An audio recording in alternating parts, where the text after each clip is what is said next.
Coming up this week on Unpicked. Christians will tell you that is demonic. It is demonic, yeah. Jezebel spirit. Men are stronger than women. Yeah. So because we live in a physical world, that puts men above women. Physically. Because if there are threats all around, because men are dangerous. Like, everybody knows this. Men look at the world from a mindset of control and entitlement. A bit more accountability. This accountability. Yeah, never gonna happen. Accountability that men say that women don't have. Men also don't have it. And that's the point I'm making. Wagwan peeps, it's Venom, what you saying? Alongside my home slice, Dami to the Zane. When she and I get together on the poddy, ask anybody, the vibes are insane. Join our family and feel free to come by. Be on Apple Podcasts and Spotify. Yeah. New drop on the way every Monday at 6. Tune in and come see what we unpick. I want to ask you a question. I'll go for it. Do you feel like as you're getting older, yeah, that the cartilage in your knees, Now that's a woman thing. I heard about this cartilage thing. It's a woman thing. you don't think that cartilage decreases in men's? It does, but Okay. But earlier, later for men, earlier for women. I'm sure that's what. I wasn't trying to split. Sorry. I wasn't trying to differentiate between man and woman. Please do. I was just continue. saying because when you do your study, Haters. it's very slow, Haters. and I was thinking about the challenge I was going to give you. Absolute hater. I was thinking about the challenge I was going to give you Yeah. for game time. And I've decided I'm going to give you a dance challenge Right? from TikTok. Mm-hmm. And I know which one it is. And I'm going to show it to you after episode. So you've got a week to rehearse, Yeah. perform and record it. Where do I perform it? You could perform it at home. You can perform it outside. Like, you know what? I'm not even trying to embarrass you. I'm not going to make you do it outside. I don't have to be there. It could be in the comfort of your own home. You just set up your camera and Set up my camera and then do the thing. Do the thing. And then, and then Are you ready for the performance? I'm ready for the performance, but you have a week. Don't worry End to about. end. So you have from Don't worry today- about how long I've got. You've got from today to when Yeah. we next record, to when next in the studio, to produce this footage so that I can insert it into. I was gonna say I want it by end of the week so that it's ready for this Yeah. episode. I mean, man can do that. Okay, cool. That's what it is then. Man can do that. Because you're confident. Man can do that. I'm not saying that you're not gonna be swaggy with it. These times I got a show, you know what I mean, in a week as well, but man can do No, that. because no. I'm gonna be doing. One thing I will say is Venom is swaggy with it because I've seen he's sturdy. He's got the moves. He's got the demeanor. He's got the bravado about it. He's got it. It's just the quickness and the stability is not 100%. That's why I'm asking about the cartilage. Wow. You know what I mean? Like The thing is, yeah, I am like a preemptive person. yeah, Like I know the cartilage goes yeah, as you get older. yeah. So I'm just doing a slow steady because it's not required. You get me? No, The quickness whole was point not of it- required. The quickness is required. No. In In the the challenge, yeah. Yeah. But because it wasn't a challenge and I was just doing up celebratory dances, Okay. why destroy the cartilage? I hear it. No one's saying destroy it. I'm just saying that clearly I believe that when you were younger, you probably was quick with it. And now that you're older, the cartilage has reduced. Okay. You see? So See how they that's just. why. Mhm. That's why. Yeah. Yeah. Like, and it's okay because I can't get sturdy myself. Mm-hmm. Do you I can understand get steady. me? I can, but I'll be doing it like you. No. And the reason why, for me, it's more of a like, as I've gotten older, my metabolism slowed down. Mhm. You know what I mean? Like, also, I'm a bit chubbier than I once was. Okay. I've got more meat around the bones. Yeah. And I feel like that slowed me down. But if I lost the meat, the Then- weight, then I'll be moving the you'd be quickness. studying with the quickness. Well, I don't know what this dance challenge is, so when I see it, Yeah. then I will continue This the conversation. bravado Okay, because all right. these times if you're pulling out flamenco, I don't know if I got it. I feel like we should say hello to the people. There. Well, go on, peeps. It's your boy Venom inside the building. Boop. You don't know what the deal is. Alongside. Dami to the Zane, your home slice. My hello has changed so much from the beginning. You know, right at the start, it used to be, hey, hello, hi, peeps. It's your host, Yeah. Zane in the building. Now I'm just like, Hi. hi, guys. Well, go on. What are you saying? Say- Me again. Yeah, guys, welcome to Unpicked. We have a new setup. We're actually in the flesh. Look, we can high five. Ah, That means imagine. that means that if someone says anything out of line, it's very easy for us to quickly correct it in real time. Do you know what I'm saying? Yeah. Yeah, that's pretty much it. Hope you guys missed us. It was hard for me to put the compilation together because I had to be like, okay, what have they not seen?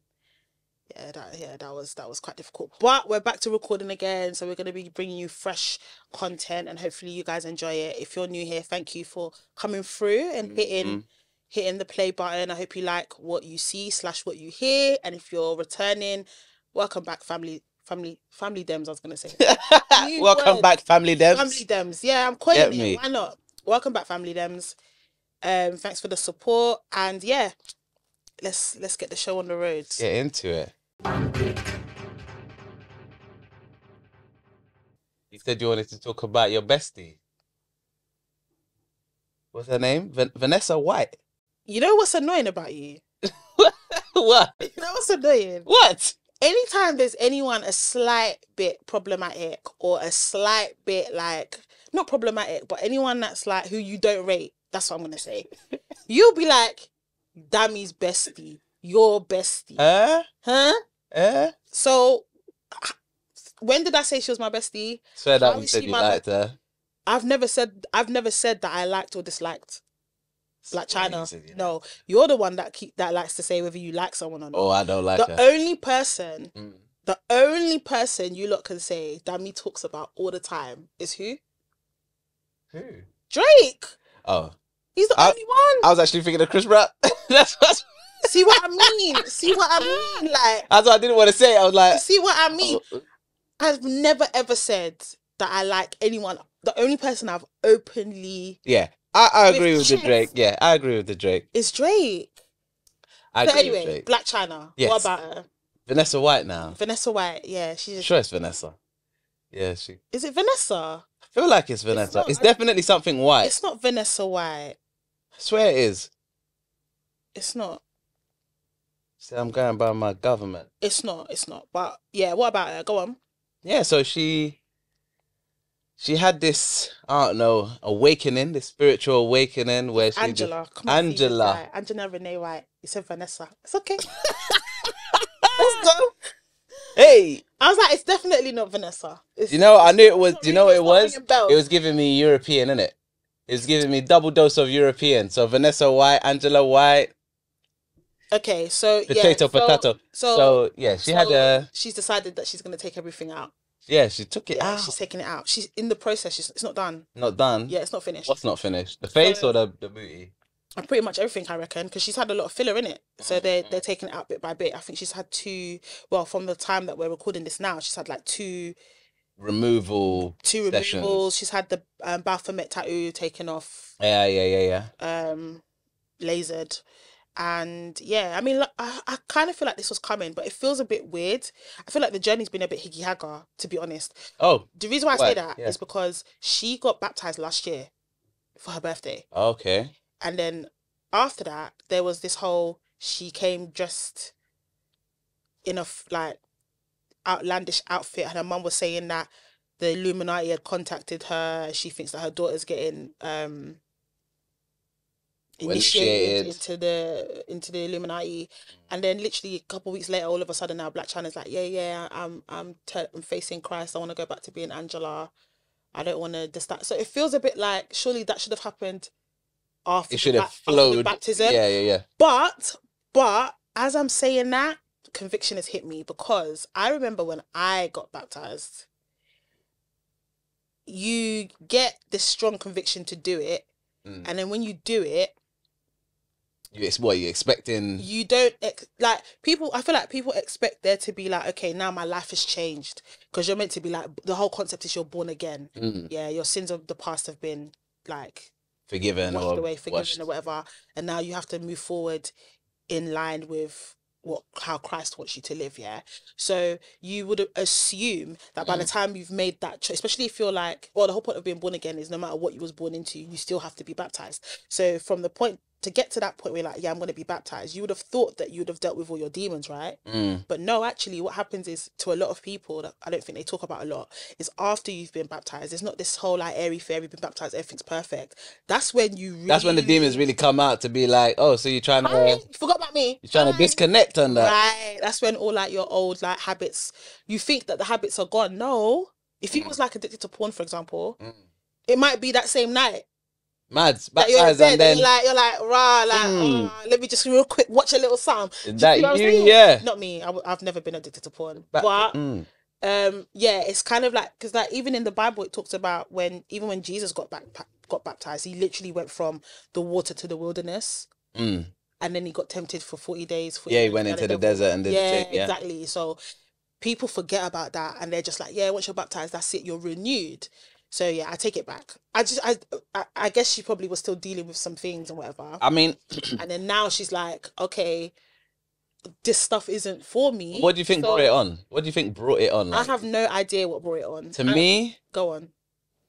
Just looking at her on paper, even though, you know, that's nothing. Yeah. Someone's life and what you can describe them as are two different things. Yeah. But looking at her on paper, the most or highest paid woman or person on OnlyFans, like number one, Blac Chyna. Not that I even thought that it was that time with her, but okay, cool. Each to their own. So you're at the top of that game. I mean, I don't really know if she has any other skills. So to me, it's like a skillless person making bare money, just doing the bare minimum, providing for their kids, etc., living their life. And all of a sudden, oh, I need Christ. I need to get all of this out of my body. This demon tattoo needs gone, blah, blah, blah. I'm just like, yo, who came and visited you, boy? Because I'm thinking, you know what I mean? That lifestyle is dark. So you think it might have been Illuminati or something? I think, yeah, man. I feel like in that industry, there is a lot of demonic stuff going on. And I don't think you even need to be visited by anybody. Cardi B spoke about it a little while ago. She said that she feels like, she said she worked really hard to like get rid of some of her own personal demons. But now that she's in the music industry, they still keep coming back. She's not the first person to talk about it. Like the fact that in that industry, there's things that you have to do. Yeah. And things that you have to align yourself to. Not necessarily another like group or whatever. Yeah. It could literally be like the concept of being promiscuous and selling sex and being sexy. That in of itself, like them real Bible bashing Christians will tell you that is demonic. That's demonic. Jezebel spirit. You're not helping anybody else. It's not about helping anybody else. It's about this. There is a demon. There's a Jezebel spirit. There's a spirit that, or a demon that promotes or is all about that sexual side of things, and sexual immorality and not doing things within the confinements of how God wants it to be, and all of that. Yeah, think Sodom and Gomorrah and all that business, right? Cool. So if every day you are dressing a certain type of way, you are promoting a certain type of thing, then yeah, you're gonna be basically relying on that spirit, right? That energy, yeah. However way you want to look at it. So yeah, I think that she doesn't even have to be visited by any other society or demonic. I feel like literally be, I've been selling sex on OnlyFans. I've got this demon, literal like image of a demon in my body, and all this business, and actually it doesn't sit right with my spirit. Because one thing I will say is, once you let Christ in, conviction hits you. Yeah. So things that you might have been like, this is cool, I'm having fun. Now it's like, oh, but I know what it is. I just don't get to the how you get to right the point anymore where you get a tattoo of a demon on your body. She said it didn't represent. She said it to her, it didn't represent what it actually represents. And this brings me back to like Beyonce. Sorry, I have to say it, but Beyonce wears the Baphomet ring. Oh, does she? She does. And Jay-Z wears a Baphomet pin on his suits. I've seen like when we spoke about Beyonce last time, there was a award show, and it was one where was it VMAs? I think so. I can't remember now, but Jay-Z was trying to offer her a drink. Yeah. Yeah, on his suit that he was wearing there. Mad thing. Brooch. On Beyonce wears the Baphomet ring on not her wedding finger, but on the other Same hand. hands. On the other side, she wears it all the time. She'll be holding the microphone and you can see it right there. Nah. Or do you know all the images, like, you know, where she wears, like, where she's got she'll have like the triangular type of bodice on, and then it'll look like she's got horns. Yeah. Like, what do you think that's representing? I don't know, because I don't watch that much of them. Yeah, to be fair, and I'm going to go see her. Or when she's sitting on, like, there's like a video and she's sitting on like a motorbike, and there's a Baphomet head right on it. People you don't clock it because your eyes are not open to it, right? But once for me personally, my eyes weren't open to it until I actually said, okay, now I'm devoting my life to my faith. And then I started to see things. And so, like I said in my story, literally watching that music video, and I could see demonic everywhere. Yeah. But when you're not aligning yourself with that sort of, with you know, some people call it the third eye, or some people call it the universe, or whatever it is you're aligning yourself to, once you've aligned yourself to faith, to God, to that sort of thinking, things start to show up and you start to see it more. And I think it might not, that's what I'm saying. For Angela, it might not even be that she's been approached by the Illuminati. It could just be conviction. Yeah, it could be. Yeah. It just seems so sudden. Do you think she's more... I mean, you don't like her at all. Do I think she's more attractive now? Do you think she looks more attractive? For sure. Yeah, there was one video, right? And I really wanted to save it, but you know, it was one of those ones where it's untangible. Yeah. So I couldn't grab it. But there was this one clip where she actually looked peng. I said, oh my God. He said actually looks peng. Yeah, I couldn't believe it. She looks... I couldn't believe it. She looks like her weight has been lifted. Like, I feel like before she looked dark. Not her style. Her energy. Her energy. Like, she had like a... She looked filthy. She had something about her. Now she just looks a bit more lighter and happier, and, you know. I would agree. But there was one video she actually looked buff. She looks pretty. There was something, because, you know, I don't enjoy her eyebrows. They're proper, like, up here. Okay, I know what you mean. But it kind of looked a bit more, like, normal. Everything looked a bit more normal. And I was like, I mean, I don't like the bone structure of her face anyway. The cheekbone is very cheap. But there's something about this is just giving Casper. I know what you mean. I don't know. But let's see what happens when she continues to remove the... Yeah, we'll see. Looking at her pictures before, she was really pretty. Not my cup of tea. Not your type, but she was still pretty. I don't know. No, I'm talking about before all the surgery. Okay, yeah. Have I you still seen don't know. I don't know. I haven't seen the pictures. Oh, I think she was prettier before. Probably. Yeah. Most women are prettier before they tamper anything with themselves. What would you do if I showed up and, like, if I was like, I need a break, and then you just came back, come back, and I don't know, BBL or something. I'm not gonna. Would you judge me? You probably would. Would I judge you? 100%. Inside. 100%. I wouldn't. If you made it topic. Basically, there was a girl I knew who she had a nose job, breast implants. I don't think BBLs was a thing at that point in time. That was her perfect body, was getting a nose job. As soon as she got it done, she saw me at work. She's like, Shay, bow.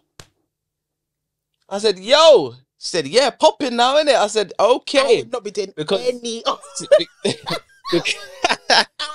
not be when I tell you, this girl took me aside. We weren't friends. We were friends like that. We were friends that we could talk about anything, but we weren't like busy or, you know what I mean, doing like little hanky-panky. We weren't like that. Was you with Bae? No. Okay, so that was okay then. Okay.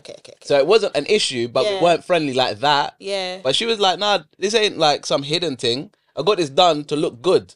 And I'm showing you, like, it looks good, innit? Do you think she liked you? No, she didn't care, man. She just thought... She loved attention. She loved attention. Okay, because I'm thinking, what would possess you to... Listen... just get a guy's hand and be like, boom. I didn't know what she would like come to the changing room with me. I didn't know what was about to go down. Are you hearing this? Well, where I used to work, like the changing room was a common thing. It was a private space kind of thing. So I didn't know what she was about to say. And I'm like, what's up? Like you call, she like, bow. I said, okay. Yeah, I wouldn't be doing any of that. So it didn't feel too bad either. I wouldn't be doing any. Because it looked hard. Yeah, it looks solid. So they're brand new. But it doesn't feel that way. It feels it felt all right. I've been thinking about it. Why though? Not a boob job. I don't need any more breasts. You still talking about BBL? I'm thinking about something. Why? I don't know. I don't know. It's a slippery slope. I know it's a slippery slope, but it's because I feel no way to admit my flaws in it. Mm-hmm. Yeah. And I know that I have been heavily influenced about how a Black woman's body is supposed to look. Right. And it's from when I was young.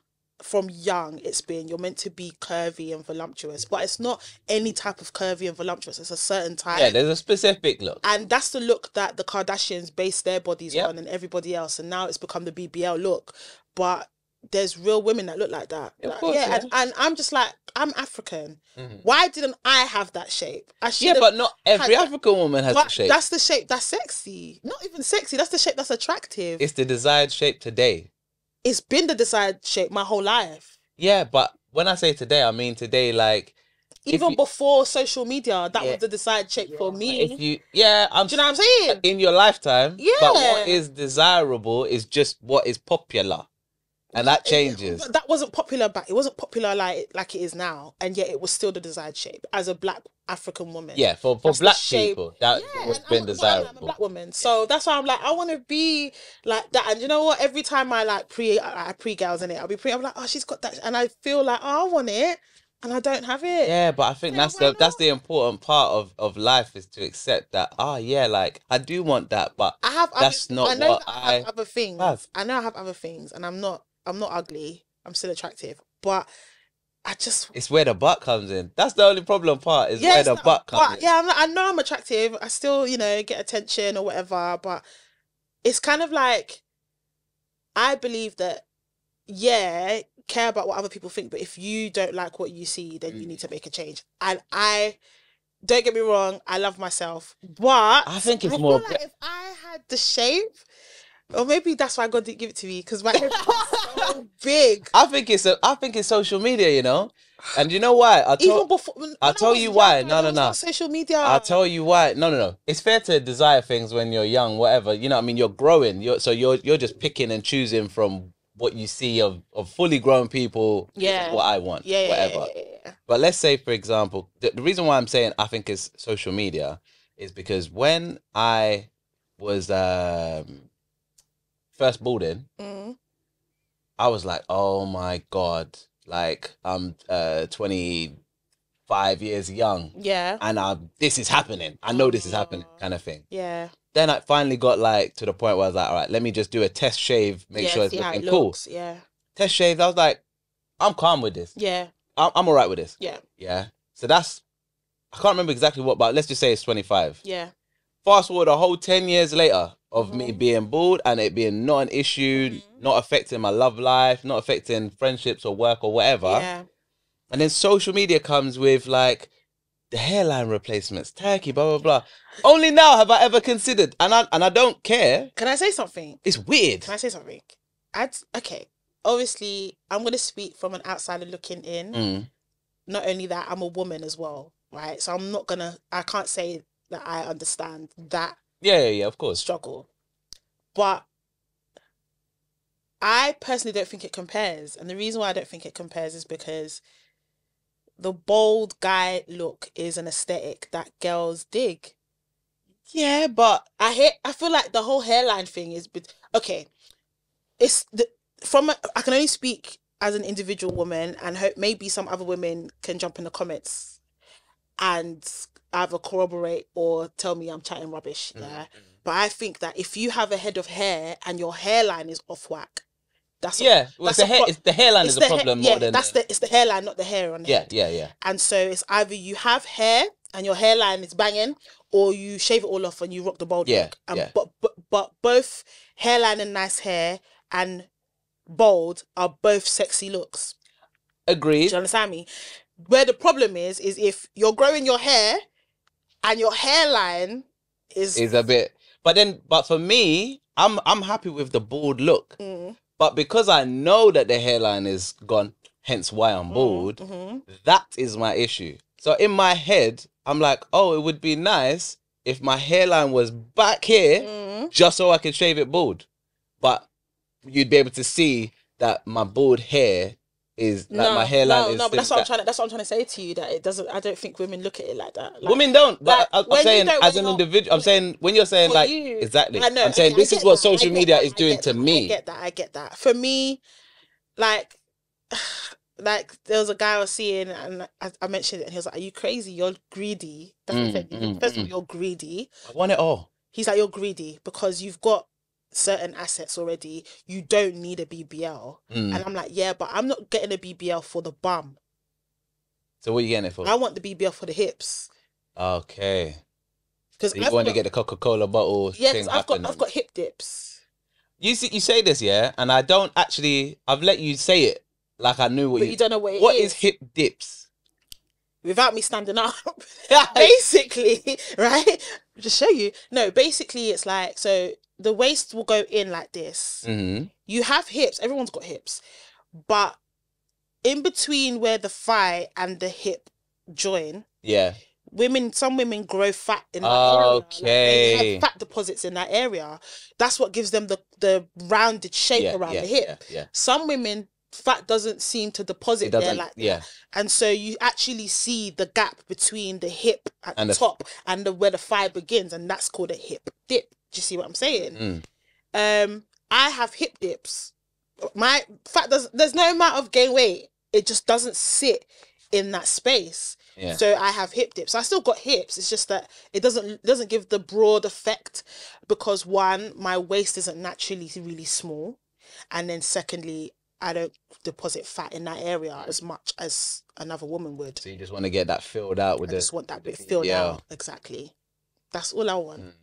I'm not asking for too much. No, but then I'm not trying to have a bum. Then it will be something else. No, because I'm not trying to. My bum doesn't need to stick out any more than I've got the P bum. Do you know what I mean? You know when someone stands from the side and it's a P. I've got that already. I don't need more bum. I don't need more bum. But then when you got the hips, then it's gonna make the bum not be as P, because the hips will be doing this and that. No, it will be. It will be. Because the P is back, like, this is your back. I know. I'm looking at the side. Do you get it? The side meat is what I'm trying to. And don't get me wrong, I've tried everything. I've done gym. I used to be a gym girl. I don't really think you can do much for hips. There's nothing you can do to. You can't really do for hips. Out your hip. You can fill out the bum, but not the hips. You can't fill out hip dips. Yeah. That's it. So. But not everybody meant to have crazy hips. Like the way girls' hips be looking, it's mad. It's unattractive. Nah, I don't think so. It is. I don't think so. And I'm not trying to go mad. I'm just trying to. Yeah, but I'm just trying to have it in proportion with what I already. Listen, Venom. Look, I've got chunky. You know what I mean? It's solid. Okay. I've already got everything else. I just a little something on the side. That's all I want. That's all I'm asking for. You know. So it doesn't even need to be a full blown BBL. It doesn't have to be a Brazilian butt lift. It could be. Like, they could liposuction fat from somewhere else. I think that's what it is. Yeah, so then it's a BBL then, isn't it? Yeah, I think that's what it is. But I would literally be saying to the doctor, please don't make my bum any bigger than it is. That's the other thing. It doesn't need to be bigger. That's the other thing. It just needs to be... None of these doctors are black. Yeah. Like, not one of them is black. So, that's the other thing. I hear it. I don't know. Because there's bare not black people trying to design the black aesthetic. Like, I've thought about it so much. And like, yeah, I thought about. I also want breast reduction, but there's no point in doing that till after I've had kids. Why? Another thing people don't tell you is when you get a breast reduction, it can grow back.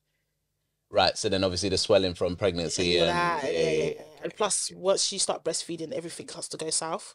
So then you get a little tuck and breast reduction at the same time. Breast reduction and lift, and then everything's looking.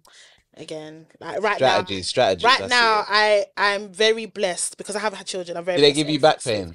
Everything I get back pain two way. I get back pain from my boobs and I get back pain from my bum because of the way the back bit is. So everything just everything's just.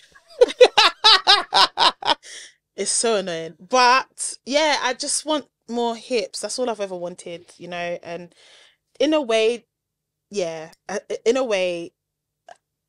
I am being greedy. I hear it. I'm being greedy. Calm down. I'm being greedy, but I don't see why I can't have what some of these women have naturally, you know? I mean, that's the whole point. Is that you just said it. It's what these people have naturally. Like you.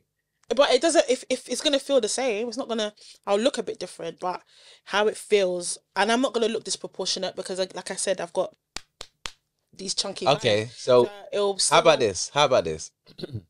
You get your BBL and now in your perspective, Yeah. from your opinion, your body is perfect. Yeah. You have your children, you have a beautiful young girl, she's growing up, battling insecurity like every other young girl. Yeah, yeah. And then she finds out her mummy did, and her mummy did. Yeah. Now, how do you stop the cycle from repeating itself with whatever rubbish nonsense people will be doing at that point? I'm not trying to stop the cycle. I'm not trying to stop the cycle. I don't think that as a parent, my job is to force my child to live a certain type of life. My child is to guide them and support them. So I will be very transparent and honest. I'll say, listen, your mum went X amount of years, because this is the first time I've thought about it. I've been thinking about it for at least a decade. Where I tried all different things and I did my research and I really thought about why I want to do this. What is my reasoning behind it? And then when I decided to do it, it was a well thought out process. It wasn't just because I'm seeing it on social media now I want it. It was, okay, I'm gonna and bear in mind, I've been wanting to do it from when I was like early 20s. But I knew then your body's not even fully grown yet. Like, you haven't even gone through your second stage of puberty. You've not, and I'm not talking about doing a BBL now. I'm even thinking, if I do that BBL, it's after I have children. I was going to say, because that would change the shape of your body. My whole body's going to change again. So it's not, so I would have that conversation with my child and be like, listen, babes, it's not something that I just thought at 18, yeah, let me go get a BBL. No, honey. I was thinking about it for a very long time. I did my research, and it was a well thought out thing. It wasn't just because I want to look good for the gram. Yeah. Especially since I don't really post for the gram anyway. So, and if she says, Mom, I want to do the same thing, then I will guide her through that process that I went through to reach in whatever. And she might come out of it and be like, you know what, actually, I don't want to go through that. I actually just want to deal with what I got or whatever. Or she might be like, actually, Mum, no, I do want to. And then because I've done it before, I can hold her hand through that too. Yeah. I'm literally complete opposite, you know? Yeah, you're like, no. I just don't think that parents should be dictating what their child is going to be, stuff like that. Because you have your own standard, but your child is an individual. They come from you, but they are separate to you. They are their own person. Of course. So, yeah, like... But at some point in that journey, you have to assume that you're the parent and thus you know better. I'm the parent, I do know better, but that doesn't mean that I should dictate to you how you live your life. I feel like that's where a lot of African parents, I can only speak as an African, go wrong. They might have done things a certain way, they might not be happy with how their life went, they have an idea in their mind of what good is supposed to be, and so they pre-decide or try to preordain what your life is going to be. Then when it doesn't amount to that, that puts a great pressure on the kid. Sometimes guilt and stuff like that. How about, no, this is a human being. I'm going to do my best to teach them the fundamentals of life. This is what good is, this is what bad is. Which is basically, the simplest way is, do not spit hate. Respect everyone. Yeah. That's pretty much it. Yeah. And then outside of that, whatever they want to do, so long as it doesn't harm that. That's where I'm like, it's not whatever you want to do, Sha. When they become an adult, though, then it's whatever they want to do. But that's what I'm talking about. So but for me, adult is what point is that? Because for me, that doesn't come off until either is 21 even old enough? But do you know what? Or you leave my house. Even then, I even think that even as an adult, my job as a parent doesn't stop. It doesn't stop. So I'm still going to... But if you want to do certain things, I'm like, okay. I'm still going to try my best to guide you. Yeah, of course. As someone that's been there That doesn't stop. That's never going to end. That doesn't stop. But what I'm not going to do... When I'm not going to do... Yeah, well, now I'm not going to do... What I'm not going to do is try and dictate to you what your life should be. Yeah. So yeah, coming back full circle to BBL, body, whatever. My daughter come home one day and she's like, listen, Mum, yeah, I want to do this. It's going to be, okay, why? And we'll have that open conversation so I can get to understand her mind and where she's going. And then I can be like, okay, babe, like, let me be honest, from my perspective, this is what it sounds like the issue is to me. And then make it an open discourse. Yeah. And then if by the end of it, and all the reading and researching and digging deep and getting to the heart of the issue or the heart of the reason, it's like, okay, this girl she's really thought about this. Like, she's doing it for reasons outside of because I want this guy to like me or because online says I should. It's more than that. Then I'll be like, okay, then let's go down that line and let's see. And you know, by the end, she may not. Do you know what I mean? Yeah, I hear you. If she does, she's still my daughter anyway. Well, yeah, I mean, whether they do or don't, that doesn't change them from being... I might not like it, because it might not be something that I would have been happy to do, but if I've done it, I can't say nothing. But let's say I didn't do it, and she still wants to do it anyway. Then you're like... It's like, well, you're your own person, and I can talk and talk and talk, but those who do not hear shall feel. You have to make your own decisions at the end of the day, and learn from them. It's your life. Yeah, I think that's how I practice. But... yeah. It's still tricky for me. I'm still going to be like, I can't support you in it because it doesn't agree with my values. But if you are you, so you got to do what you got to do. Yeah. But I'm letting you know, I'm not down for it. So for me, it would be, I don't like it. Yeah. But if you want me to come with you to the consultation, I'll come with you to the consultation. Yeah. That's how it will be. Yeah. It'll be that. Yeah. Because I'm not going to tell people, once they're adults, I'm not going to be telling them that they cannot do things. What can you really say? No, you can't. My nose piercing. My parents from when I was young. They don't. My dad doesn't like. Apart from my earrings, my dad doesn't like if I get a cut and a scar. Yeah. My dad's like, he's really upset. He'll be so upset that I've got a scar. Why have you done that to yourself? Because to him, we're perfect, unblemished. So if we do something on ourselves if I've got a burn on my shoulder, it bothers him that I've got a burn on my shoulder. He's like, you've tainted yourself. Tainted my perfect I created. And so to them, getting any sort of other piercing other than the earrings, it's like, it's a no. My mum used to say, I hope that if you do get it, she used to be like, if you do get it, it's gonna get infected. So So, as an eldest child who's always wanted to, I'm a people pleaser, and I got it from being the eldest. Yeah, same, I'm saying. And also because of my, because my sister was born with the cleft lip and palate, I wanted things to be easy for my parents. So I took on that role of, okay, even though I have no control, but I took on I want to make them happy so that they don't have to worry about me.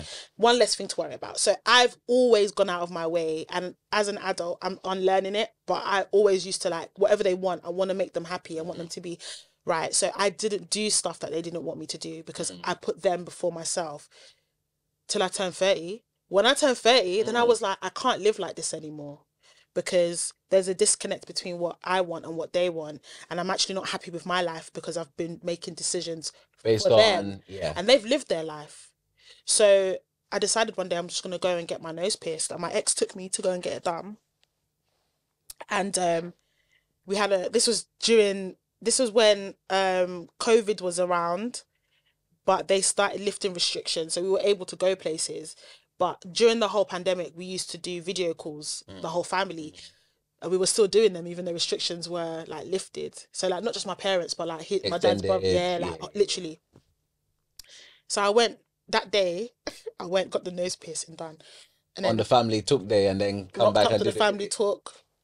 Click play. You wanted the war, and I was there proud of my nose. I know you wanted the war. My cousin messaged me it's not a piercing I see. I was like, yeah, it is a piercing that you see. And afterwards, my mum called me afterwards. She goes, so you went and got it done? Yeah. I said, yeah. I said, do you like it? She goes, I guess it's all right. I went, I feel like I've always had the nose for it, to the point where some of my friends assumed I already had one. So when they saw me, they didn't notice it. Yeah. And then I'm like, you not even noticed I got my nose pierced. They're like, oh my God, I thought you always had it. Because it just thought. And she's like, well, I guess. She doesn't like it, but she's like, well, you like it and you seem happy with it, so it is what it is. Do you know what I mean? That's how I want to be. Do you get it? I want to be not on smoke, but I just want to be okay, I don't like it, but I don't own you. I brought you into the world, but I don't own you. So up until 21, I own you, boy. I don't want to go here yet, but it kind of links into the main thing that I wanted to ask you about. You can go there. So guys, let me give you guys context. So remember the episode where we spoke about Sierra's dress? And the conversation turned into, why do women dress sexy? Why is it that when women have freedom to dress how they want to dress, they move straight into showing skin and dressing a certain type of way? Yeah. And Venom was saying that women would have been better.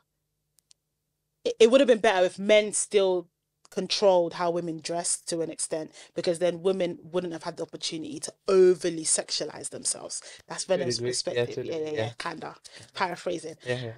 Offline, we extended the conversation via WhatsApp chat because there was a comment on Instagram, and then I just jumped back to Venom like, and we carried on talking about it. And that conversation sparked what I'm about to talk about now. And it's more to do with the whole comment you made around, don't you think it would have been better if men somewhat controlled how women dressed, because you think that women have over-sexualized themselves way more than what men have. And I'm not talking about dressing. I'm talking about the men still controlling bit.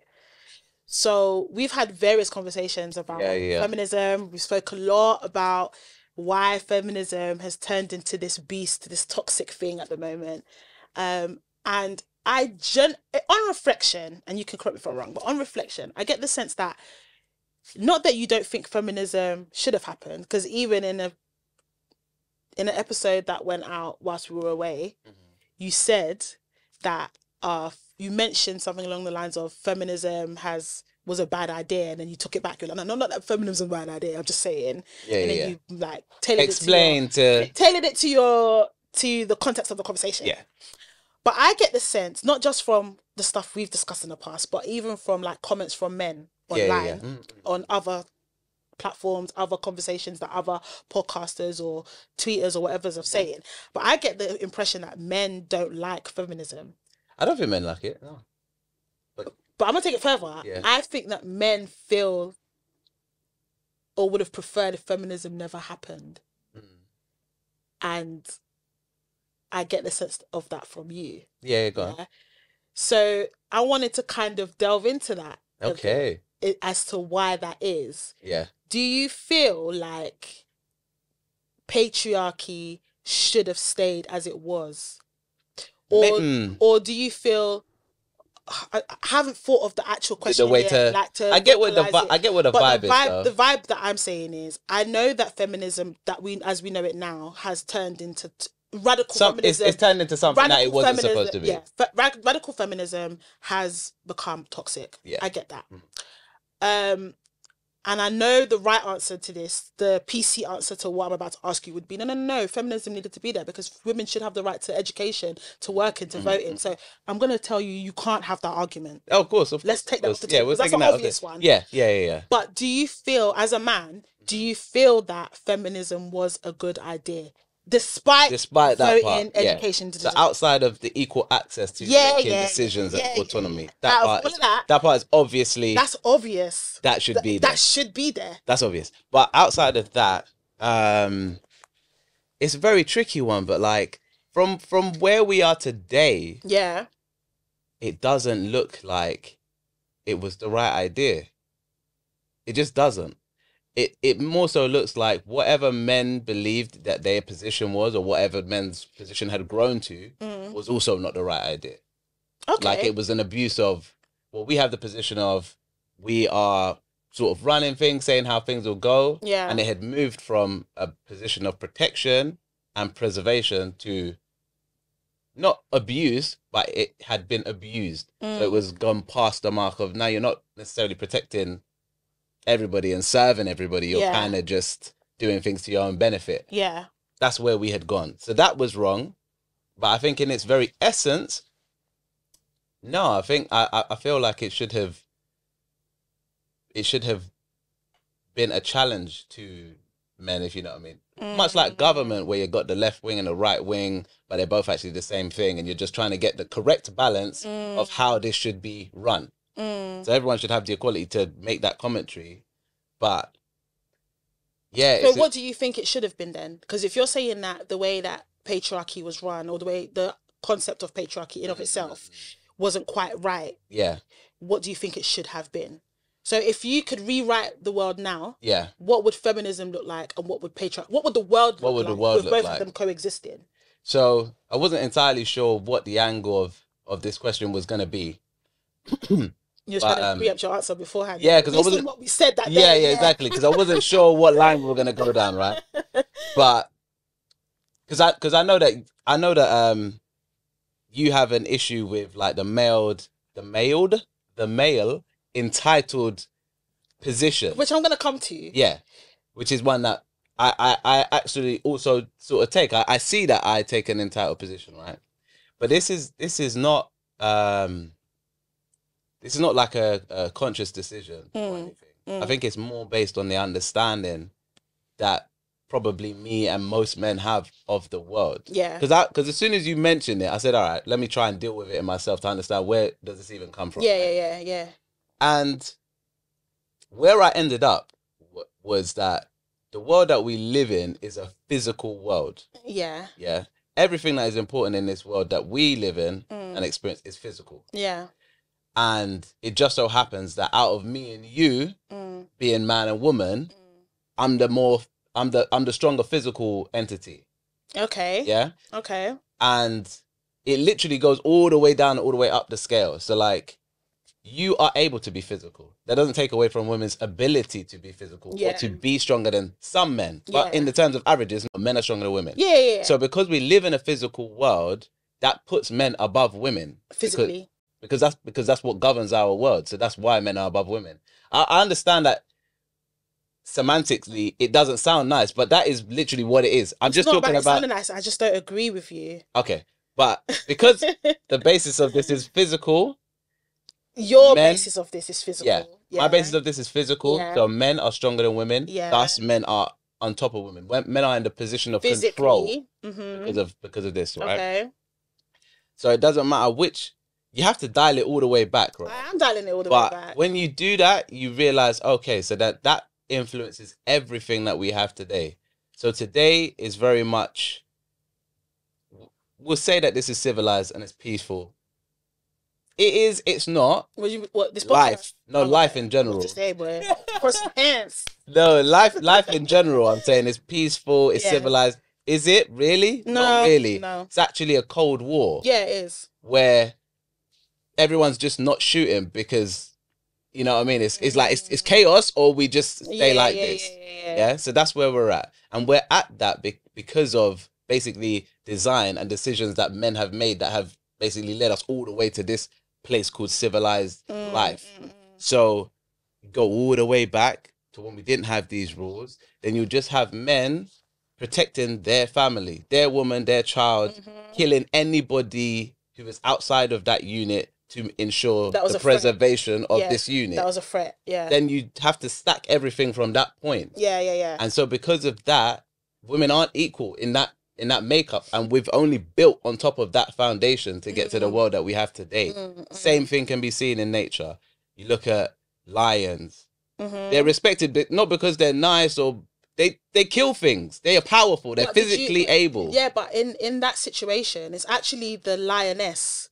Yeah, who hunt more. Who hunts, but the men protect the area. She even protects the cubs. Yeah, no, but the men protect the area. Yeah, they claim a territory, and anything inside of that territory that is a threat. Yeah, they deal with that. Fine, but women are the hunters. She's equally physically able, as important. And no, it's not that they're not important. It's not that they're not important. And as able, but what I'm okay. Yeah, but that's I think that's the lioness. I think that's the lioness. Yeah, maybe it's the lioness. I don't know what the strength difference is between the lioness and the lion. I just know that the lioness hunts. Yeah, she hunts the food and stuff. And he only hunts other lions and protects the actual area. But if you take it to so that's what that's what our world is built on, is that physical nature. Yeah. And yeah, women are not stronger. So then when you then start to add all of these other systems and whatever, that's where that inequality comes from. We've moved away from men physically having to protect. We've moved away from it, but the reality is still there. My question that I asked is, today, if you could rewrite how it's supposed to be, today, how would you rewrite the role of the man and the woman? Like, how do you think the feminist and the patriarch should be coexisting for the world to so then it should just be more conversational then. There should be an open dialogue between men and women as to how society should be run. Okay, and do you not think that was not what the whole point of feminism was in the first place? Probably. Well, was it? I don't know. Yeah, it was. So those of you that are new here, I'm not the strongest feminist. And I'm not like a non-feminist. I just don't agree with where we are. Let's take it back to what the whole point was. The whole point was that we were living in a world where men controlled women. Men had women as possessions. Yeah. Men decided everything. Or we had got to a... No, that's how it was. Okay. Men, it's not that we got to it. It's just from up until when feminism really started, what was that, in the 1900s? Yeah, I think so. Yeah. My history, feminism. Yeah, feminism really started, let's say, is it just before the 60s? But it's not been that long, right? So before that, it was literally men owned, like women were possessions to men. Men did all the voting, so they decided everything. They're the ones that were deemed as enough to go and get an education. Women learned how to tend to the home and things like that, and look after children and look after the house and how to do that sort of stuff. But when it came to things like math, science, English, all that, men did that because men were the ones that were the politicians. They were the ones that were the doctors. They were the ones that were the economics. They were the ones that were, do you know what I mean? They did all that stuff. So they were deemed to be more valuable, and they believed themselves to be more valuable. Hence why they were the ones that made certain decisions, and they were the ones that controlled everything. Yeah. Feminists came up and said, but listen, when you lot went to war, we were the ones that had to step up and do these things. We've shown you that we can. So you might be more strong physically, but there's women that fight in the war. Of course. And that can shoot a gun the same way that a man can. There's women that can be doctors and nurses and stuff like that, the same way that a man can. There's women that can teach the same way that men can. There's women that can be politicians and make those sorts of decisions the same way a man can. So yeah, actually, no, we feel we need to be equal to you guys so we can have that dialogue, that open dialogue. But what I'm saying, and what I've come to realize more recently, is that I've noticed that the idea of being in control and the idea of we are the ones that need to lead the woman, that is so ingrained in men because of the patriarchy of the past. So men have grown to believe that they are the ones that have the capacity, the know-how, the strength to lead women. Yeah. But that concept in of itself hasn't moved us away from the past. It means that, what I'm trying to say is, I think that the reason why men hate feminism is not necessarily because women are dressing more sexy now or women are now competing with each other to win the man. I think it's because women have now created their own autonomy. Yeah. And men don't agree with that autonomy. Why don't they agree with that autonomy? Because inherently they think that they would do better at it because, for example, men are stronger than women. No, I think that more men probably have an issue with some of the themes of feminism because it's not going to be the whole thing. No. For a variety of reasons, but some of them will be and again, it's tricky because you're talking about feminism. Inherently, there's not things wrong in feminism. It's just aspects that branch off that you're like, what's that? There is a very attacking aspect to some of it, and this is the point at which things are safe. But no one was fighting for this autonomy when things were not safe. Everyone was happy for the man to actually protect. I don't think they were. No, because I think I brought up the war. Yeah, I think that there was women before the war, before feminism started, that didn't like the fact that they were literally born to be married off to a man. Of course, to have his of offspring, course, yeah, of course, to tend to him.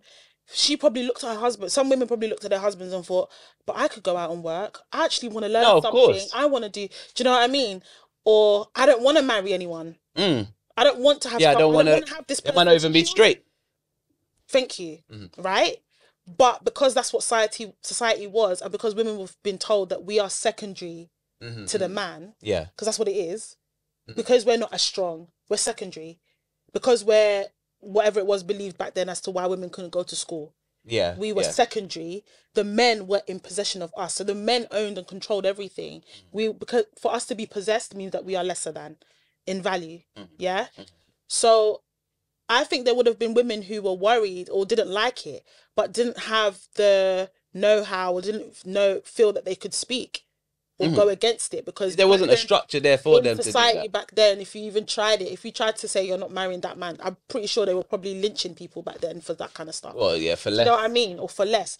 But we've moved, as society progresses, people have more of a voice, and then feminism came up and a group of women decided, the suffragettes came up and said, we're going to fight for women's rights. I think it's so hard for me to convey it. And I think it's probably difficult for other women to convey it because of that fundamental principle of women were possessions before. Yeah. And like I said, for you to be a possession means that you are lower in value. I can't possess something that is the same value as myself, as me, or higher than myself. It doesn't make sense. But you can serve something. I can serve it, but I don't think originally. No, I don't think it was 100%. Service. No. 100%. I don't think so. I think it was. Yeah, but even if you look at like and control. No, but even if you look at in the Bible, for example, sorry, I'm picking tables, I'm doing all sorts. No, it's all right. Like, from what I can recall of what was described in the terms of Adam and Eve. Yeah. Eve, and this was what I was trying to get to. I don't know if I made it clear when I said it. Probably not, because I read what I listened to it. I thought patriarchy. I was just like, he's not listening to me. I thought, you're not listening to me because you think you're right. Why? No, you're a man and you think exactly. My way or nothing, whatever she says will never be as intelligent as me. No, exactly, and that's never my thinking. That's how a lot of women probably think. A lot of people will perceive it because they're the woman and you're talking to a man. Exactly, of course. But when I was saying with regards to Adam and Eve, I was saying that in the Bible, it describes Eve as being a product of the man because she comes from his rib. Yeah. And so, whilst she was meant to serve him in a sense, he was meant to serve her. He was meant to protect her. No, she was meant to help him. Yeah, but whichever. So in the Bible, since you want to take it there, yeah. In the Bible, Adam was made to tend to the land. Yeah. He's supposed to, I don't know, make sure the crops are growing. He's meant to tend to the land. Then God saw that he was lonely, so God said, "Okay, cool. I'm gonna make you a helpmate." Yeah. So he did create Eve from Adam's rib. I guess that's supposed to signify they're married, innit? Yeah. So that's meant to signify you are actually one. Because you came from the same place. You're from him. You're together. Cool. But Eve's role was equal to Adam's role. So she's also there to tend to things, but she's his actual helpmate. Yeah. That's different from, in my opinion, and to a lot of women who buy into feminism or what it was supposed to be. Yeah. We have equal roles in this. And actually, Adam and Eve, they would have been able to have open conversation around, okay, you're going to go and slay that, I don't know, lion. Yeah. And I'm going to go home and cook it. Or whatever. Whichever. But both are considered as equal. The issue with patriarchy is the idea of possession. That's what I'm talking about. Yeah, but so I can't subscribe to possession because I don't believe any person should own another person. I think that men, because of what you spoke about them being stronger, and the idea of being the breadwinner, because that's what it turned into. Men go out and work, he brings the money in, the woman tends to what's in the home. She cooks the food. The food that he brought in, she cooks it. The kids that she had for him, she looks after, right? I think because men don't hunt anymore. Men don't slay threats outside in the physical sense. In the most literal sense. Done it in the physical sense for a very long time. So I think when it turned into, when we started having a capitalist society where it's like, okay, now I'm going to go out and buy food, or I'm going to go out and work for money to buy the food that the woman's going to come home and cook, or be at home already to cook and stuff like that. It changed the concept of what was originally there, which was Adam and Eve, you both tend to the land together. Because that's what it was. That's the difference. So whilst I understand the biblical aspect that some men or like yourself have brought into the conversation, Eve was still tending to the same land. She was still doing what Adam was doing. She was helping him to do it. Of course. But she was still doing it. Yeah. Whereas it turned into, no, women, you don't do that. You're relegated to this because that's what you can handle. And we, because we're strong. But I think that's an evolutionary thing though, because I don't think somebody said consciously, you don't do that because you're second class or you're less than. I literally think it makes them, me just thinking about it as logically as I can, not living in that world. If there are threats all around, because men are dangerous. Like, everybody knows this. We talk about, and when we get into the equality discussion, I think we then reduce how dangerous men are because it serves the purpose of the feminist conversation. But men are very dangerous, and all men potentially pose a threat, especially in a society where we're not a community and we're far more segregated and far more small, whatever. So just in my rational brain, I cannot think of the scenario where I'm hungry, wife is hungry, baby's hungry, and I'm like, cool, you go find animals that way, I'll go find animals that way, knowing that there are also men out there who can rape, who can kill, who are also hungry, who have their own fat. But again, for me, I'll say, look, we're safe here. But this, hold this down. I will go. I hear it, and that's why I'm saying that men inherently have this idea of control and possession. I don't think it's control though. I think it is. I think that's actually hardwired in our brains, because that's how we see. Brains. You're looking at it from a perspective. You're looking at it from a, I need to protect mine. Yeah, like, and I understand that. I'm not saying that's not. I'm not saying that that's not how a man should think. What I'm saying is, when it comes to, okay, now you're thinking I need to protect her from the evil people that's out there. Why is it that I get it, you're physically stronger, but she has strengths that you don't have that would make her equally yoked to you. So you might have physical strength, but women have mental strength. I genuinely believe women are more mentally strong than men. We've been made that way. We've been made to handle certain situations that men can't handle. You see it all the time, like, for example, with childbirth, You see it all the time. I would say that's physical strength, arguably. That is physical strength, but it's also just a different kind. It's also mental strength, having to endure that pain and continue and not be like, no, I'm tapping out. Do you get what I'm saying? That is still a certain type of strength that that men don't possess. So it's equally yoked to your physical muscle. But I think that we've moved into a society. No matter, I genuinely believe, and I'm seeing it more and more now, the more I'm looking at people have discourse online. I genuinely believe that men inherently, whether they acknowledge or not, or see it or not, from a woman's perspective, who is on the face of it more equal to a man as it can ever be or has ever been, as educated as, as successful as. Do you see what I'm saying? Cool. But I still see it as, I still sometimes feel in the presence of men, and I don't think men realise, that I'm made to feel like I'm still lesser than. Okay. My thought process is still not right because it's not what you would have thought or what you believe. My decisions are not quite right because it didn't come from a man. And another thing, just coming on to that strength thing, and I brought, like, I'll give you an example of why I'm saying this. I was talking to a friend and we were talking about, it was a relationship scenario. The long of the short is, the woman, she's heavily pregnant, hormonal as hell at that point. She's having an argument with her partner.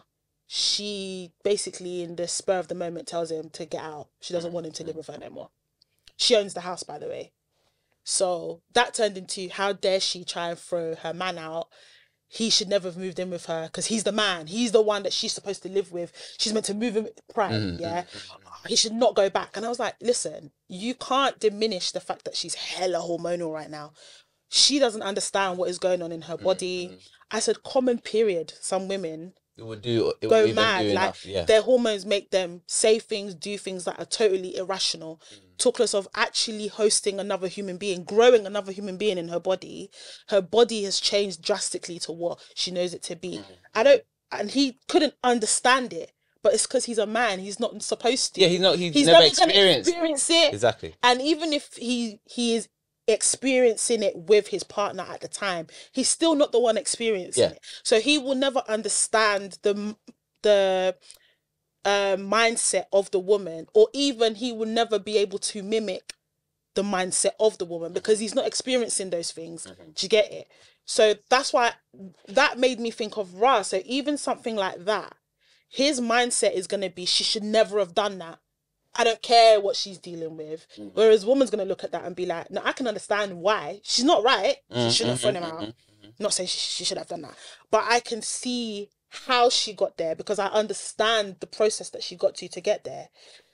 So I'm saying all of that to say that I think that because men are preconditioned to think like men, which is the whole I'm physically stronger, protect, they inherently and subconsciously look at women as, I'm here. I don't think men look at women as that. I think we look at women as that.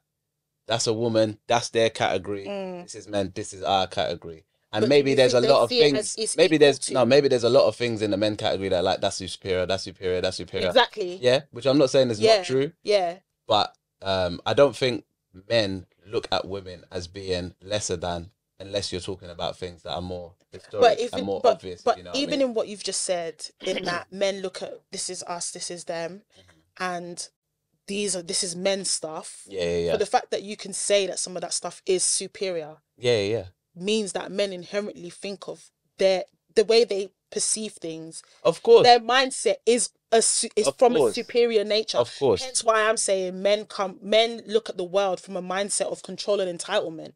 Because they see things from that superior mindset. You're using a different word, but it's the same thing. That no, but I agree to it. I agree to it to a degree. I think that's why when we have conversations about things like how women dress or women in relationships, men are trash, feminism, I feel like men, because that's their mindset, preconditioned to think in that way, they can't see they can't see it from the woman's side or see why or understand why women make certain decisions. Yeah, of course. Or sometimes they can't appreciate the woman's autonomy now. So let's reintroduce how women dress. Yeah. A lot of the discourse around that were in agreement with you that like women have over sexualized themselves. Men, if women had if feminism hadn't existed, for example, things would have been better. There was an episode where we spoke about feminism, and the one where we spoke about women compete now. And someone actually commented, forget your ad, but someone commented and said, feminism has caused a lot of problems for women. It did more bad than good for women. And I was like, no. And I know he's a man. Oh, okay. I know he's a guy. When you said it did more bad than good, for some reason I thought it was a woman. No, it was a man. It was definitely a man that wrote it. I know it's a man because of previous comments that you made before, okay. So I know it's a guy. And I was thinking, feminism's done more good than bad, actually. In the grand scheme of things. I think all the bad is coming literally right now that we're sort of... I think radicalized feminism has become toxic. Yes, I think that the way in which the dating world is, or the way the world is now, I think that's the world. I think that's can make it seem like feminism wasn't a good idea, but actually, the core of feminism was always necessary. It was necessary, and it was a good idea. But it also made me think that if he can say that, I don't know how many other guys think from that mindset of feminism was a bad idea, not understanding the concept of feminism was to bring it back to biblical sense of, I don't think a lot of guys know that. Equally yoked. We don't have to do. I'm not saying that I can lift the lorry the same way a man can. No, but I don't think a lot of men think of because a lot of the men that we're going to be dealing with in terms of comments and reactions and life in general are our age, or even a little bit more than, it's still our time, would have experienced the world with the level of inequality that actually existed. So when they talk about feminism, I don't think they talk about it from the point of view that actually women had not equal rights to Nothing. men, no pay, Nothing. Like, I don't think that's hard to conceptualize, just like slavery is hard to conceptualize. Like, wow, there was actually a time when literally the color of my skin meant I had to do, like, you know, we know it because of the films, but we don't know it. We don't know it. You know what I mean? Like, we don't think of the reality of it. So they just see the toxic. They just see the now, because that is the only effect really of it, if you're thinking that we've always been equal. But I also think that I think it's more than just what they've physically seen. We're Black, stating the obvious. Oops. There's generational trauma that we can identify. Yeah. Even though we weren't physically around during slave times, there's still remnants of things. Even though slavery wasn't that long ago, first of all, but the domino effect of that, even outside of the slave trade world, has meant that we have and we do experience this generational trauma that I'm talking about every single day. Where do you think the whole concept of microaggression comes from? Yeah. Or, being able to say that we understand what racism is and whatever, even though it's not as explicit and big and bad as it was back then, we still experience and we know how we feel when we have these conversations. That's how women feel about this patriarchy thing. So when a man is saying to you, feminism is toxic, women were better off without feminism, life would have been better for women if men still hold the control around how women dress. Something like that. Now you need to right. That's why it was received by me in that way. Yeah, because no, I'm thinking, I understand. He is thinking from the lens of a man that never experienced being a or being surrogate to lower than, not on par, when all we want is to be equal to. I'm not saying that it has to be that I think that I am a man or that I can do exactly the same things as a man, but for the qualities I have should be respected the same level and seen as, okay, it's not my mental strength, for example, is equal to your physical strength. Do you understand me? So, or my ability to have empathy and that nurturing side of me is equal to your side of you that wants to protect. Do you see what I'm saying? Yeah. And I think in the animal kingdom, they're way better at it than that, because, for example, you talk about the lion and the lioness, right? The lioness, she's thinking about protecting her kids the same way that he's thinking about protecting all of them. One is not more important than the other. No, they both have their role. Exactly. Yeah. So, and there's other animals, like even was it spiders? Spiders, the woman's even the queen. Like she's like Black Widows. Yeah, like she's the one that's technically stronger than the man. The way it works with them is that the man comes to mate, he mates, and then he forfeits his whole life. That's it. She eats him, and that is sustenance for the kids. Whatnot. So but both their roles are equal. They're considered as equal, and so that's why they're able to have that. Well, I don't know if they have. I don't know if it's an agreement, but it's what it goes down. That's just how it works. Yeah. I think men today, especially in our community, I would say, I think because of that inherent. And I don't think they even realise they're doing it. And I think it's not until it is said, because I don't think you probably would have clocked that some of the things that you've said made me feel the way that I felt until I voiced it and said, you do realise that sometimes I feel a bit like this, I've just never said it until now. Because you were shocked. You was like, where's this coming from? You thought it came out of nowhere. And I was like, no, it's something I've observed the whole time we've had this podcast. Not you... Yeah, but you every time, but there's some things you've said, or there's things that I agree with, or there's comments that have been made by other people based on something you've said that's made me feel like, Russ, am I the lesser because I'm the woman, or is my way of thinking wrong because I'm a woman, or do I always have to be measured against what the man says is right, when actually who is right and who is wrong here? You know what I mean? So it really made me think about. It made me think about like the fact that we all kind of live through the scope of the patriarchal mindset. The man inherently lives that way because he never had to not live that way until feminism came along and challenged it, which then challenges how you've how you're meant, how you've been wired to be your whole like evolution, and then women are forced to pander to that. And then when we don't, we get the backlash of it. So either way, it's like we're forced into this patriarchy Yeah, thing. I feel like it is the default, but only because of the world being a physical one. Yeah. Because again, when we was talking about it in the WhatsApp, and I was trying to think like, what other angles can I try and think about this from? I said, well, how many civilizations have there been that, like, you know what I mean, like that weren't this way and that women led and whatnot? Like, because there was the Amazonians, and there was the I forgot what they called the tribe from the Woman King. Yeah. But then when I thought about them, I said, but all of these women ones that I'm thinking of, there's probably more, but these ones, they're physical. They separated themselves from the men and took the same role and made sure that they were physically strong, and that's why they were.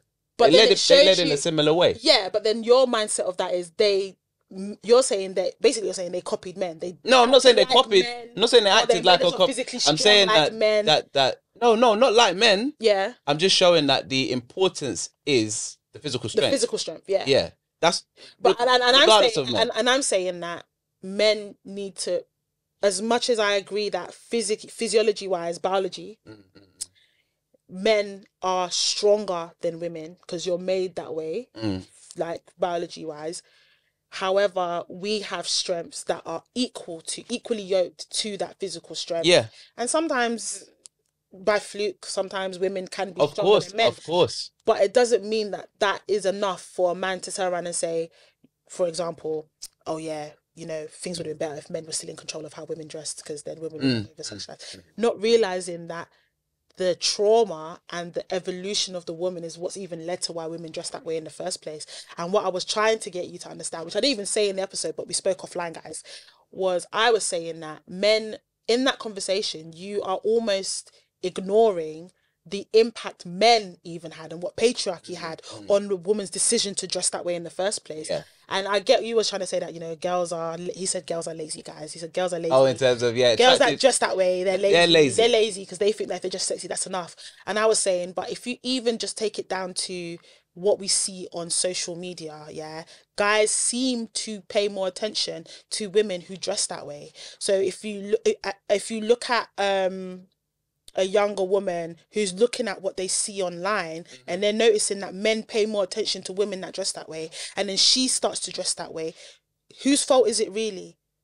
Yeah, which do you understand me? Like, yeah, and is a cycle. It's a cycle, I'm not saying that I'm blaming men. I'm saying that men need to acknowledge and accept their part that they've played. It's not fair to just say, oh yeah, if men if men were still in control of how women dress, women would have been overly sexualized, when actually men played an integral role into why women have sexualized themselves in that way in the first place. Do you see what I'm saying? Arguably, but I feel that in that conversation, for example, the men that were getting involved in that conversation were failing to acknowledge that is always place enough measure or enough gravity on the part that patriarchy in of itself has played in how women are behaving. Men are trash. I know that I've spoke about it so many times, that women should not be saying that, but we can't ignore the reason why women were saying it in the first place. There's women out there that have experienced some really like gruesome things by men, things like trigger warning, rape, abuse, and that's not just physical abuse, mental abuse, you know, all of that.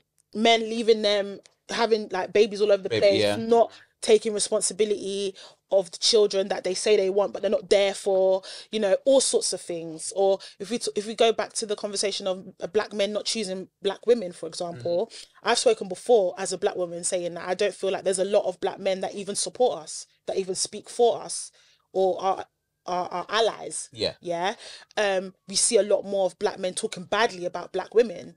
But when you look at other races, you don't see them talking badly about their own women. Yeah, I mean, I don't. Why is it us? A lot of them don't speak. They don't speak on each other like that. They don't do that. I think both ways, though. I think a lot of other races don't speak about their. What I'm trying to say is the reason why women are doing that now, because black women haven't done that before. We're seeing it more now. Why is that? Men will just say women are mad, women are da-da-da, women are talking badly about us, but they're not thinking about what has led them to get there. They didn't just wake up one day and say, we're going to start trashing men. They've experienced something. Of course. But I feel like when these conversations are had, especially when I talk to guys about it, it's never, I understand. And it's nice. And it'll be nice sometimes if it's just like, you know what? I get why. Oh no, 100%. I get why. I get our part. Yeah. In this, it's because men have blah blah blah. That is enough to appease some women in that. Oh right, okay, well they've accepted that their gender have done X, Y, Z. You know, kind of like when I talk about guys, when guys move mad, and I'm like, well, I mean, I know that women have, and I try and bring some balance. That's all we're asking for. I feel like if there was more balance in these conversations, we might see less. Yeah, but there's a lot less conversations being had by people who are not like extremely one way, because that's what brings the pizzazz and. But that's what makes Unpicked special, because we're not. Of course. I'm not men are trash. I am not a hard radical feminist. Of course, sir. And likewise, you're not like the typical like stereotypical bashing black women or women or whatever type. I just say one or two things about black women and get called dusty. That's it, yeah. But we're not hard, so that's what makes us that's what makes our conversations a bit different. But I just think that from a woman's perspective, the reason why I felt that, because guys, I was really upset. I was really upset from following that conversation, and I think I felt a bit like defeated. Yeah. I was like, what is the point in having these discussions if I'm gonna walk away every single time feeling like my voice doesn't matter because I'm a woman? And I think if there was more balance in those conversations, then that feeling wouldn't be there so much. And I feel like, and I've not gone to the extreme of starting to bash men and paint men with the same brush all the time.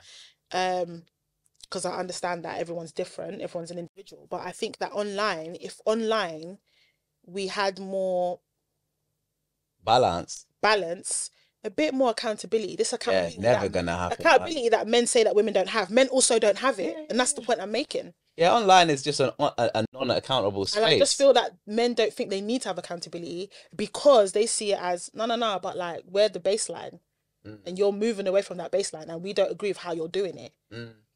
Because we think our way was fine. Yeah. But again, that's also based on people just coming from a place of like, you're disrupting, you're creating change. Yeah, but of course, because it changes their leverage of power, of control, of entitlement. See what I'm saying? Yeah. Which I'm not disagreeing with. Yeah. I'm just letting you know, like, if you're growing up knowing the sky is blue, for example, and then people are trying to change the colour, you're like, guys. And then also, how are they trying to change the colour? You're like, guys, can we just? So it's a bit of that, because it would be nice to have the discourse that I think is necessary because it's always going to be led by men because of that physical aspect. Because you can't take out what our foundation is. Like we can only go backwards, which just goes into. We can't take it away. So but we can. But we can change how. That's why my first question was to you directly. Like, how do you think that should? How do you think it needs to look? And that's why the inclusion needs to be there. The balance needs to be there. So that everything is a decision made for the betterment of everybody, not just for the betterment of one type of people. Yeah.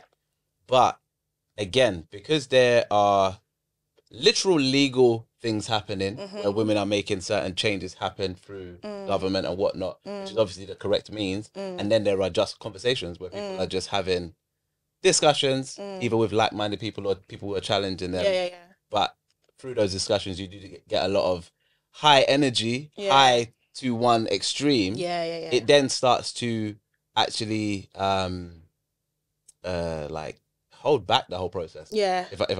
I think that it needs to be more than just that. I think that men should take the time to educate themselves, because you're never going to understand it from an internal perspective because you're not a woman. Yeah. But I think that men need to, and if you're going to come online and have opinions on things, I think your opinion, especially on big topics that we like to talk about, it needs to come from an educated perspective. You need to understand what women have actually faced, not what social media is telling you, not what Twitter's telling you, not what TikTok's telling you, not what your favorite page on Instagram is telling you, but go back and actually look at history and figure out, okay, this is the woman's journey. Because once you've understood it, then you can come and say X, Y, Z. This is what I think, and you won't look like someone who is a misogynist. Because I don't think all men are misogynists, but I do think that sometimes some opinions that men can possess are misogynistic. Yeah. And it comes from a place of them not acknowledging or not being able to have the balance. Why don't they have the balance? Because they don't understand the background, the foreground of it. And that's exactly what I said to my friend. We were talking about the couple that, the pregnant woman and her partner. Yeah. And he was like, you know what, you're right. Because I don't think about the woman's perspective or how she feels, because I've never had to, one, and two, I don't get it because I don't know it. But in listening to, like, for example, me telling him, like, listen, this is what I've not been pregnant before, but I've been around women that have been pregnant, and I've seen differences, like, in their behavior, or how they think, and how their brains working, everything. When you have a baby, the chemicals in your brain changes in a woman. Not just your body, but the chemicals. So the way you think, your mindset, everything changes. And I don't think men truly get that or have really sat down and pondered on that before they. But then part of me thinks that maybe our forefathers have. I don't know. And I'll tell you the reason why I say that, right? It's only because of how many, like if you think of excluding the Bible, because obviously the Bible would state certain other numbers for how long. Yeah. But like if you think of like the whole time humans have been here and all the recorded history that we have, there's very few female-led civilizations. Yeah. And to me, that is odd in and of itself, that with all of the variations of being that we have as human beings, and however many times civilization has crumbled and restarted and what. So are you saying because there's not been that many that you think that it's supposed to be that men lead it? Is that where you're going with this? Not necessarily that it's supposed to be, but to a degree. No. And that's the bit that I find, I'm not going to lie, misogynistic. No, do you know why as well?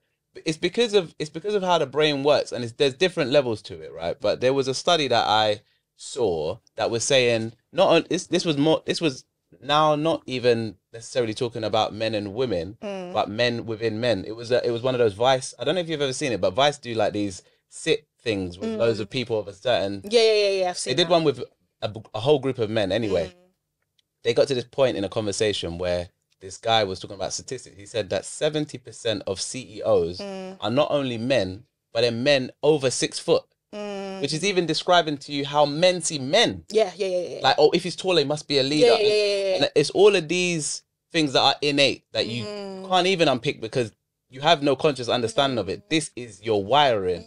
That I'm like, how do we end up like this? But you know what it is? It's because this speaks to masculinity and femininity. Because the masculine energy is competitiveness, is results driven. It's very like, do you know what I mean? Like decision making, very like bossy. That type of that stuff is masculine energy. Yeah. Feminine energy is the more nurturing type. But the idea of masc and femme is that masc is strong and femme is not. Yeah. And this is what I'm challenging, Venom, because what I'm saying is that there are some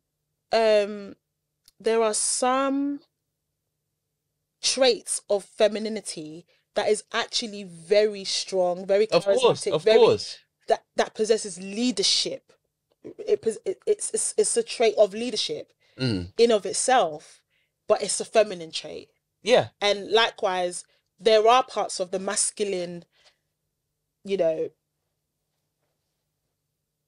persona or whatever. Yeah. There are some traits within that are more subdued. So, for example, women having that whole vocalizing how they feel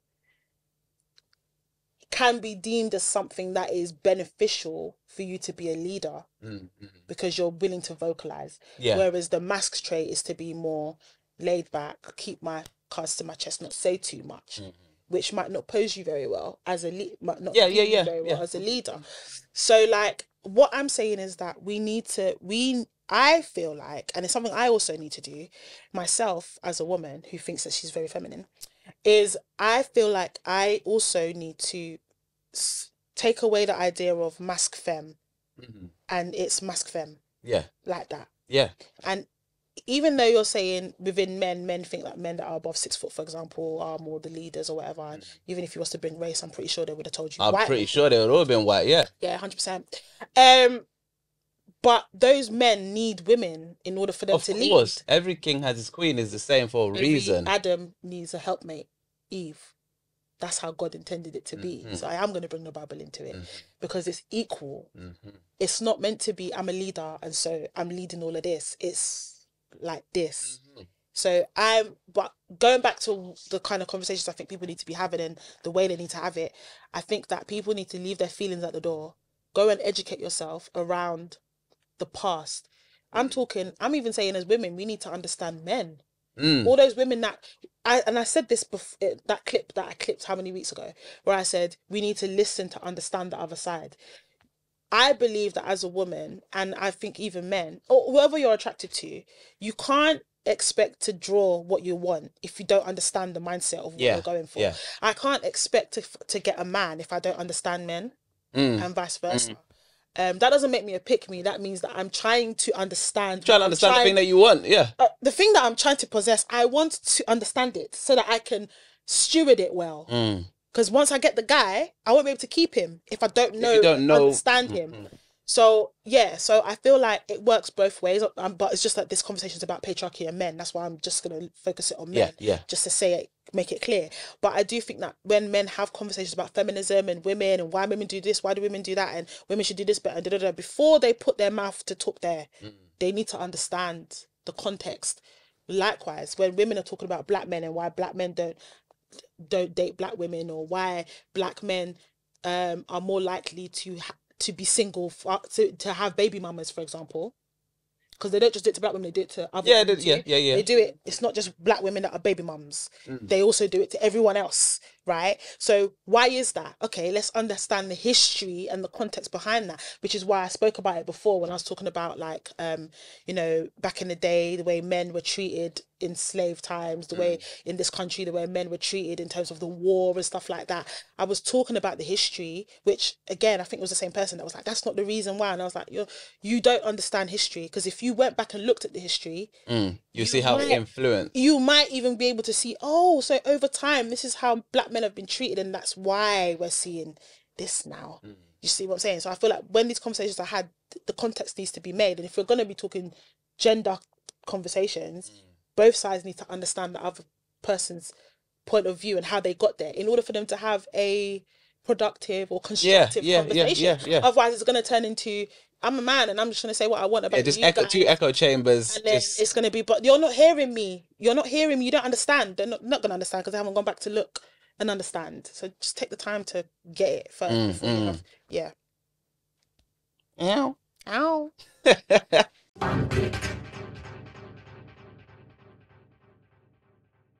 Thank you so much for tuning in. We don't have a shout out this week. We don't. We're shouting out us because we in a new setup. Okay. We're in bits. All right. We in the flesh. Hear that? See that? Nah, I mean. Unpicked and that. So So we're gonna put on the screen our Instagram. What's it called again? QR code. That's it. We're gonna pop it right here so you can see it on the screen. Do follow us on the socials. Thank you so much for tuning in, and do let us know your opinions in the comments. We will do our best to reply to all of them. We've kind of fallen off on that, but we will do our best to reply. And also, if you want to get involved in the conversation, as if you want to be on the couch with us and have a conversation, let us know, because we're gonna start doing that as well. Do you know what I mean? But yeah, until next time, guys. Peace.